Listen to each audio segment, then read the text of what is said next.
할렐루야. 베드로전서 산책 14번째 시간으로 함께 하겠습니다. 말씀 읽겠습니다.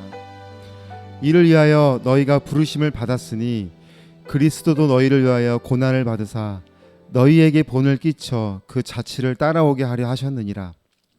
그는 죄를 범하지 아니하시고 그 입에 거짓도 없으시며 욕을 당하시되 맞대어 욕하지 아니하시고 고난을 당하시되 위협하지 아니하시고 오직 공의로 심판하시는 이에게 부탁하시며 친히 나무에 달려 그 몸으로 우리 죄를 담당하셨으니 이는 우리로 죄에 대하여 죽고 의에 대하여 살게 하려 하심이라.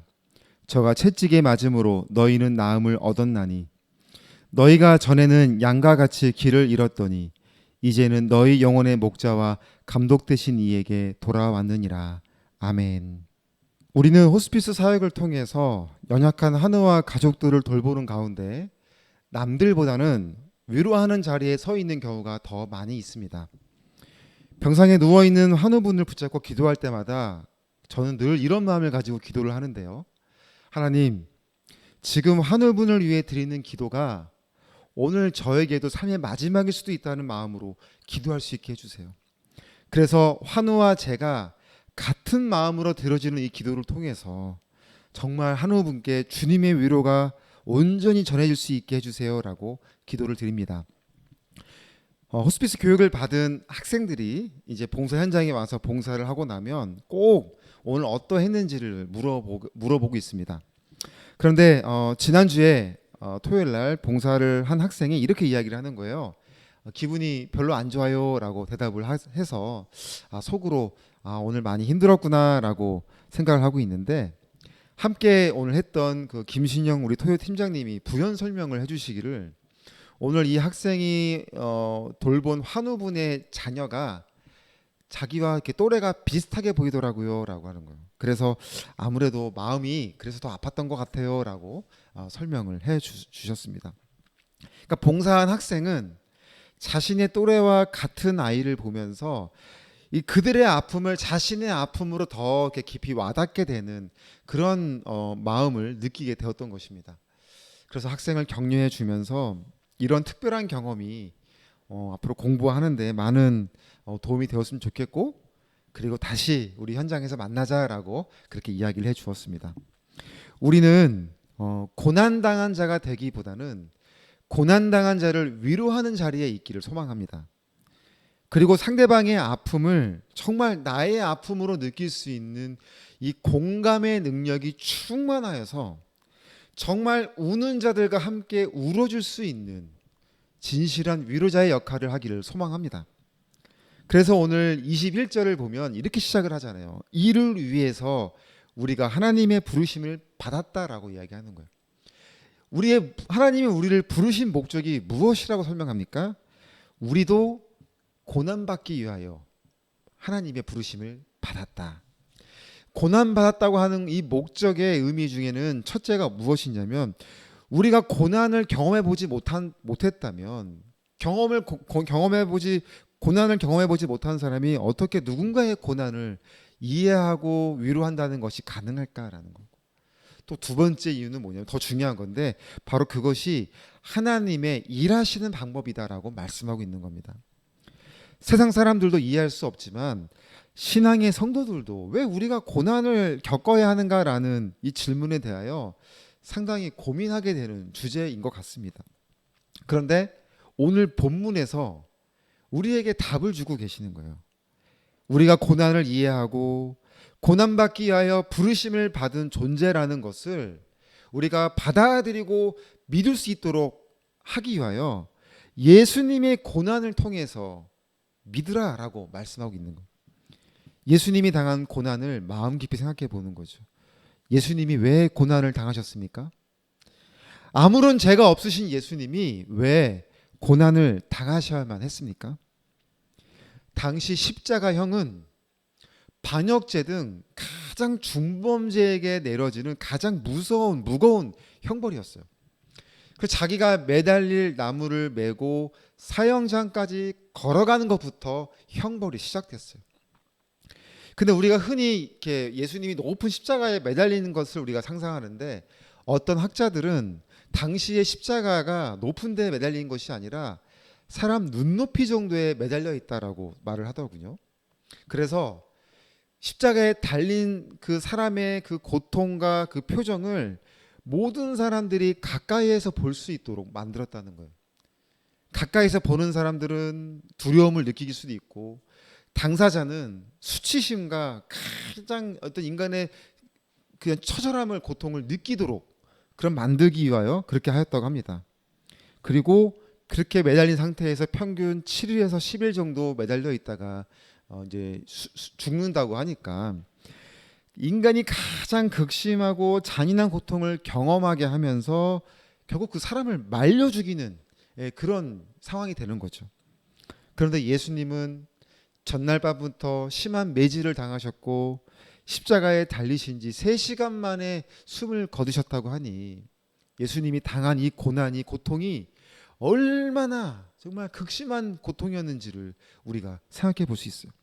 그래서 이런 상황에 대하여 당시 그 빌라도가 얘기한 게 있습니다. 마가복음 15장에서 말씀하기를, 빌라도는 예수께서 벌써 죽었을까 하고 이상히 여겨 백부장을 불러 죽은 지 오래냐 묻고라고 합니다.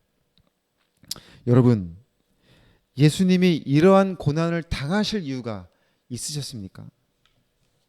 19절을 보겠습니다.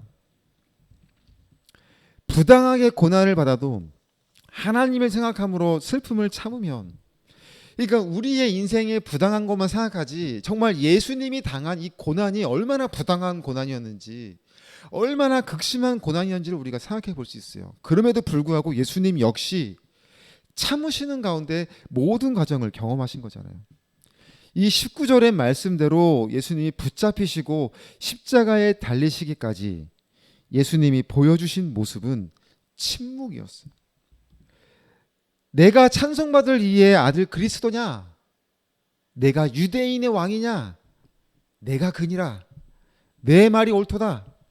살아계신 하나님의 아들 예수 그리스도가 정말 진실이라는 말씀 외에는, 내가 정말 예수 그리스도 하나님의 아들이다라고 하는 말씀 외에는 예수님은 어떠한 것도 대답하지 않고 1절 모든 것을 침묵으로 임하셨습니다. 그것이 예수님이 십자가를 지시는 과정의 모습이었어요. 그리고 이 침묵의 구체적인 모습을 오늘 본문에서 설명해 주고 있어요. 23절을 보면 그 입에 거짓도 없으셨다. 그러니까 너무나 부당하고 억울하고 어떠한 자신의 입장을 대변하는 이야기를 하지 않고 예수님은 침묵하시는 가운데 거짓도 없었다는 것은 입으로 어떠한 죄도 짓지 않았다는 거예요. 그리고 23절을 보면 욕을 당하시되 맞대어 욕하지 아니하시고 감정적으로도 대응하지 않으셨어요. 고난을 당하시되 위협하지 아니하시고 충분히 자신의 능력을 보여줄 수 있었어요. 정말 예수님이 하나님의 아들이시고 우리 정말 이 땅의 주인이심을 충분히 보여줄 수 있었어요. 그러나 예수님은 어떠한 것도 하지 않으시고 침묵하시는 가운데 한 가지만 하셨으니 오직 공의로 심판하시는 하나님께 부탁하셨습니다. 그런 하나님 예수님이 끝내는 24절을 통해서 어떻게 그 모든 걸 이루어 나가셨는지, 친히 나무에 달려 그 몸으로 우리 죄를 담당하셨으니 라고 하죠. 우리 빨간색 된 거 한번 읽어볼까요? 같이 시작. 이는 우리로 죄에 대하여 죽고 이에 대하여 살게 하려 하심이라. 저가 채찍에 맞음으로 너희는 나음을 얻었나니. 주님이 채찍을 맞으셔야 우리가 나음을 얻습니다. 주님이 고통 가운데 계셔야 우리가 평안함을 누립니다. 주님이 죽으셔야 우리가 정말 참 자유를 누릴 수 있는 것입니다. 이처럼 하나님은 역설을 통해서 일하신다는 걸 보게 돼요. 왜 그러실까요? 누구도 자신의 인생을 장담하지 못하게 하시는 거예요. 누구도 내 인생의 그 모든 걸 의지하는 가운데 하나님보다 자기를 의지하지 못하도록 하나님 우리에게 그러한 역설을 통해서 일하시는 걸 보게 돼요. 또한 한편으로 예수님이 당한 그 고난을 보면서 이것이 우리가 감당했어야 할 고난, 우리가 정말 결과를 책임졌어야 하는 이 죄의 문제가 책임질 수 없는, 얼마나 크고 감당할 수 없었다는 것을 예수님의 고난을 통해서 우리로 하여금 알게 하시는 거예요. 무사람들은 그럼에도 이해하지 못하고 받아들이지 못해 끝내는 잃어버린 양각 탓일지라도 오히려 우리는 길을 잃어버렸던 자리에서 벗어나 우리의 목자와 감독 되시는 하나님께 다가가는 믿음이 되어야 합니다. 사랑하는 여러분, 주님의 고난을 생각하며 오늘 우리의 고난을 바라보시길 바랍니다. 열심히 한다고 했으나 자꾸만 어긋나고 오해되고 상처와 받는 일들이 참 속상하고 힘들게 우리를 만들지만, 주님의 고난당하심을 생각하며 그 가운데서 위로받고 힘을 내시길 바랍니다. 주님이 우리의 모든 고난을 경험하셨기에 누구보다도 우리의 마음과 형편을 가장 아시는 우리의 진짜 위로자가 되어주실 거예요. 주님은 아무도 없는 광야에 우리 혼자 내버려 두고 버티라고 하시는 게 아니에요. 오직 공의로 심판하시는 하나님을 붙잡고 끝까지 인내하라고 말씀하고 계십니다. 누군가는 이러한 우리의 모습을 통해 하나님을 믿게 되는 통로가 되어질 것이며, 우리 역시도 우리의 믿음과 성장과 성숙을 이루어내는, 더 하나님께 가까워지는 그런 우리의 영성이 되어질 것입니다. 오늘 이러한 은혜가 여러분 가운데 충만하길 주님의 이름으로 기도드립니다. 아멘. 우리 이 시간 함께 기도하겠습니다. 6월 우리의 집중기도 제목입니다. 사별가족을 섬기는 사역 위해, 그리고 청소년 봉사단 활동을 위해, 우리 호스피스 환우와 가족들을 위해, 호스피스 그 현장 우리 세월은 가정의원과 샘병원과 남천병원을 위해서, 그리고 우리 믿음의 동역자, 또 우리 자녀분들, 또 교회 기관들을 위해서, 그리고 이번 주에 진행되는 우리 가치동행 프로그램을 위해서 우리 이 시간 함께 뜨겁게 기도하시겠습니다. 사랑의 하나님, 감사합니다. 오늘 우리가 주님의 고난을 가운데 우리의 인생을 바라보고 우리의 삶을 돌아보고 우리가 얼마나 연약한지,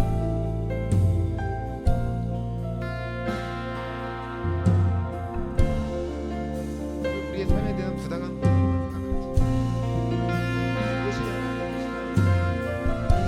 받아들이고 이해하지 말고 도저히 우리의 마음과 생각을 이해할 수 없는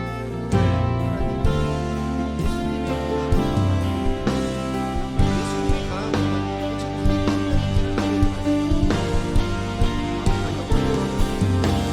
우리를 위해서 부활한 사랑을 우리 역시 주님의 본을 따라 주님을 따라가는 삶을 주님의 고난 없는 인생 주님, 고난을 통해서 우리에게 주셔진 하나님의 기대하시는 그래야 우리가 하나님의 고난하심과 고난당한 자들에게 더 함께 나아가 함께 응원할 수 있는 진정한 부모의 역할도 감당할 수 있는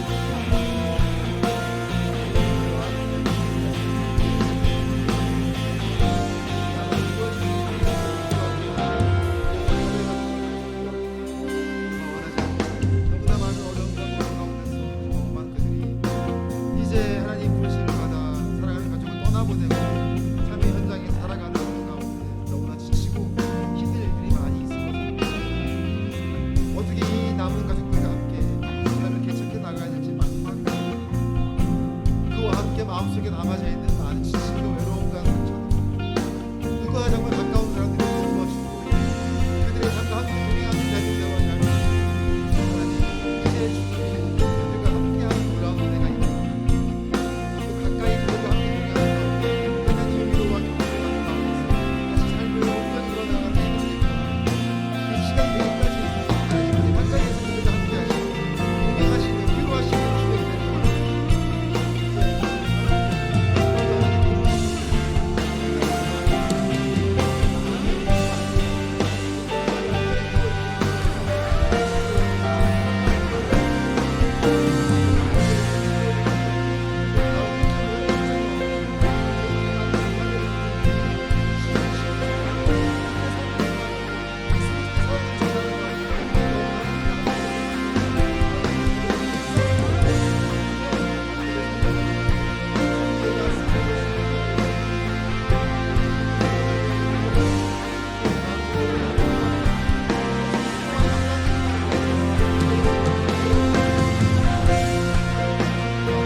예수님의 이름으로 기도드립니다.